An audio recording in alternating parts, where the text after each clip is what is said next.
जय जगन्नाथ। आपण केबे शुणिछंती शीत आसिले ठाकुर भी थरी जाती। हेले ए केमिति संभव? सृष्टिर निर्मातांको उपरे केमिति पड़िबो ऋतुर प्रभाव?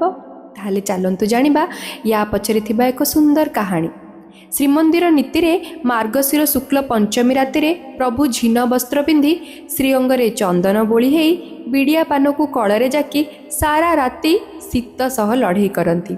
प्रभुଙ୍କ आगरे शीत हारी जाए आ गुहारी करे तांको चरण रे शरण पाए। प्रभु जदि ग्रहण न करिवे ताहले कौन ए संसार मानिब शीत को?